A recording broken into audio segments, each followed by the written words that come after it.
जय हिंद दोस्तों, अगर आप लोग जामे बेलवी 2025 की प्रिपरेशन कर रहे हो, आपको ये 5 मिस्टेक्स कभी नहीं करनी चाहिए। जब आप प्रिपरेशन करो, प्रिपरेशन करते हुए आपको ये 5 मिस्टेक्स आपको अवॉइड करनी चाहिए। सबसे पहले हम लोग देखते हैं, सबसे पहला मिस्टेक्स क्या है, जो कि मैक्सिमम बच्चे जो है बेसिकली इस पर ध्यान नहीं देते।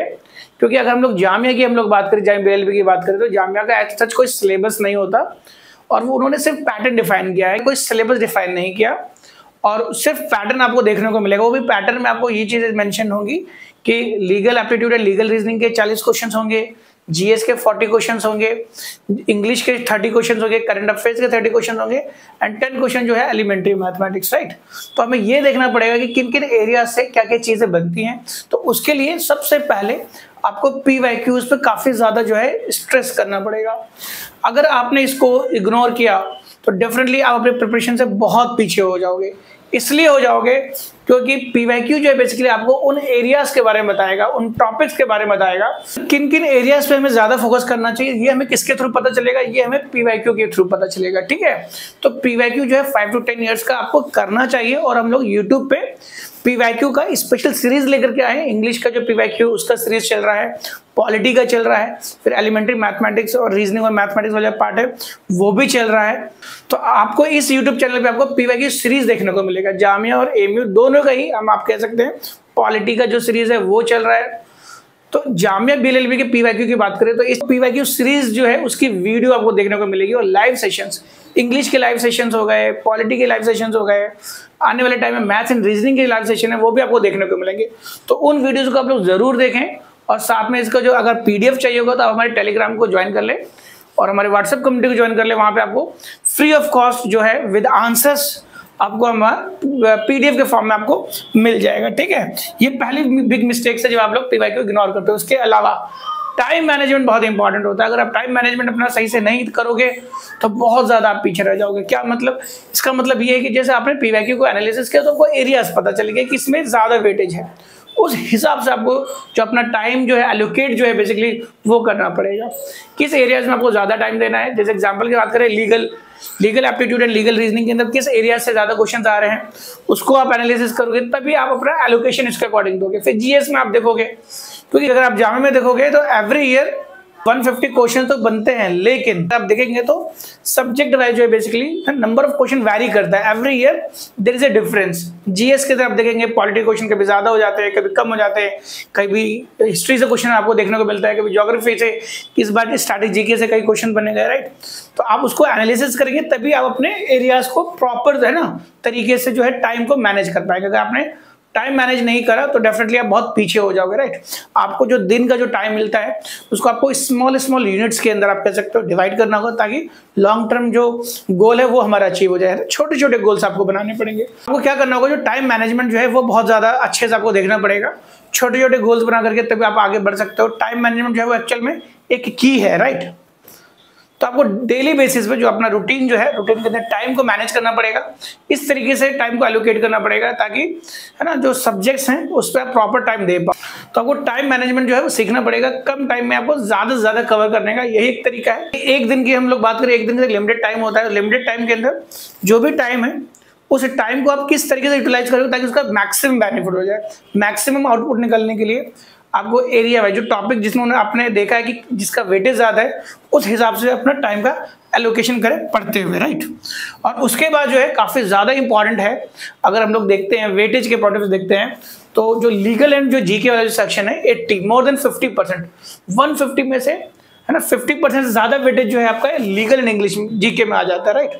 तो आपको इसके लिए स्ट्रैटेजी बनानी चाहिए, प्रॉपर स्ट्रैटेजी कि डेली बेसिस पे लीगल में हमें देखना होगा लीगल में कौन कौन सा एरिया। एग्जांपल के तौर पे लॉ ऑफ इंडियन कॉन्ट्रैक्ट देखें या टॉर्ट देखें, है ना, किस किस एरिया से क्वेश्चन आ रहे हैं। पर्सनल लॉज हो गए या क्रिमिनल लॉज हो गए, अब नया लॉ आया है बीएनएस वगैरह, राइट। तो उनको भी आप देख सकते हो। तो इस तरीके से आपको देखना चाहिए कि किस किस पर ज्यादा टाइम देना। फिर जीएस के अंदर क्या क्या वेटेज है, पॉलिटी में किस किस एरिया से क्वेश्चन बन रहे हैं, है ना, हिस्ट्री में किस किस एरिया से क्वेश्चन बन रहा है, ज्योग्राफी से क्या बन रहा है, स्टैटिक जीके है ना जो मिसलेनियस टॉपिक है उस पर किस किस एरिया से बन रहा है।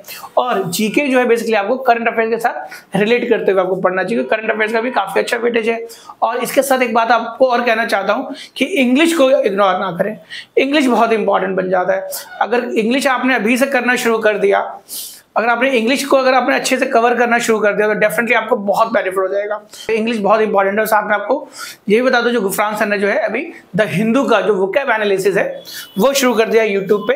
रात को 9 बजे उनकी क्लास होती है लाइव, तो वो भी अपने प्रिपरेशन में आपको ऐड कर सकते हैं। तो आपको एक इंपॉर्टेंट इन्फॉर्मेशन देना है, अभी जो है एक स्पेशल बैच गुफरान सर के द्वारा इंग्लिश स्पेशल बैच जो कि जामिया एमयू दोनों को टारगेट करेगा, वो शुरू होने जा रहा है 3 फरवरी से, राइट। देखिए एक और बैच है जिसका नाम संघर्ष है, ये स्पेशली जामिया एमयू दोनों के लिए बैच है, ये भी 3 फरवरी से शुरू होने जा रहा है। तो ये भी बैच आप लोग ज्वाइन कर सकते हैं। जिन बच्ची की ऑलरेडी तैयारी हो चुकी है, जो पहले से तैयारी कर रहे हैं, वो प्रैक्टिस करना चाहते हैं, एमसीक्यू बेस्ड प्रैक्टिस होगा इसके, वो भी ऑनलाइन मोड पे होगा और लाइव क्लासेस होंगी, जो कि उसका रिकॉर्डेड सेशन आपको मिल जाएगा, प्लस 20+ मॉक्स आपको मिलेंगे जामिया एमयू के, एंड 100 सेक्शनल टेस्ट आपको मिलेंगे, साथ में प्रैक्टिस शीट्स और daily current affairs, monthly current affairs है ना, जो संकल्प वाला जो हमारा कंटेंट होता है, एंड प्लस आपका मेंटरिंग एंड गाइडेंस सेशन, ये सारी चीज आपको इसमें मिल जाएंगे, राइट। तो डियर स्टूडेंट्स, एक अपडेट था, है ना, ये आप लोग ज्वाइन कर सकते हैं। 3 फरवरी से ये बैच शुरू होने वाला है। और 4th मिस्टेक जो है वो काफी इंपॉर्टेंट, बहुत लीथल हो जाता है उन बच्चों के लिए भी जिन्होंने अपनी तैयारी की हुई होती है। वो क्या है? That is the revision. Revision is the key. अगर आप लोग चीजों को रिवाइज नहीं करोगे तो डेफिनेटली अगर आप एग्जाम में जाकर के बैठ जाओगे बिना रिवीजन के, रिवीजन काफी इंपॉर्टेंट है। अगर आप चीजों को रिवाइज नहीं करोगे तो definitely you will have the problem on that. ठीक है, जैसे एग्जाम्पल के तौर पे हम बात करें कि जैसे आप कोई टॉपिक पढ़ रहे हो, उसको आपने छोड़ दिया, रिवाइज नहीं किया, तो फिर वो आपके दिमाग से निकल जाएगा। रिवीजन बहुत इंपॉर्टेंट है, क्योंकि आप देखोगे जामिया बीएलएलबी में नेगेटिव मार्किंग भी होता है। अगर आप रिवीजन सही से नहीं करोगे तो नेगेटिव होने के चांसेस बहुत ज़्यादा हाई हो जाते हैं। कई बार कंफ्यूजन भी हो जाता है, हो सकता है अच्छा हमने ये पढ़ा था और ये हमारे दिमाग से निकल गया। तो रिवीजन जो है बेसिकली बहुत इंपॉर्टेंट है। वीकली बेसिस पे आपको मेरे हिसाब से आपको रिवाइज करना चाहिए। जैसे भी एक तो होता है कि जैसे आप कोई चीज़ पढ़ रहे हो, राइट, है ना, और पढ़ने के बाद अपने कोई क्वेश्चन प्रैक्टिस किया, अच्छा जो दिमाग में नहीं आया, अच्छा उसको आप जाकर के वहाँ पर देख लो कि हाँ देख लो।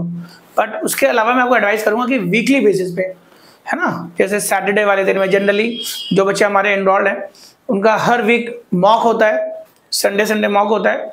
तो उनको भी मैं ये एडवाइस करता हूँ कि सैटरडे वाले दिन जो है बेसिकली आप जितना भी आपने पढ़ा है पुराना, उन सबको रिवाइज करें। एवरी वीक आपका रिवीजन होना चाहिए।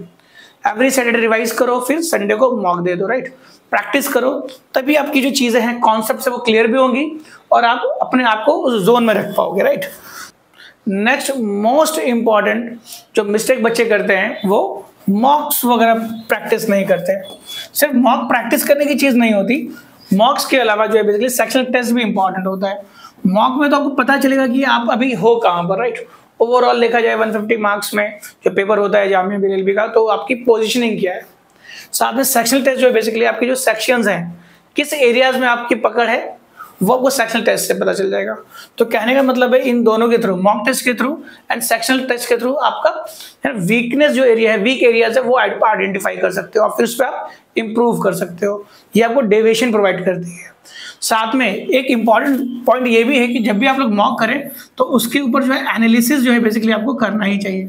अगर आप चीज़ों को एनालाइज नहीं करोगे तो फिर आप लोग पीछे रह जाओगे। सिर्फ मॉक अटेम्प्ट करना इंपॉर्टेंट नहीं है, जो आपकी गलतियां होती है, नेगेटिव मार्किंग आती है, उस पर आप कैसे ओवरकम कर सकते हो। ये था 5 बिगेस्ट मिस्टेक्स जो जनरली बच्चे प्रिपरेशन करते हुए करते हैं।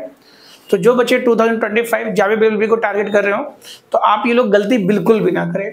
तो डेज वीडियो में इतना ही, मिलते हैं हम लोग नेक्स्ट वीडियो में। See in the next video, till then bye bye.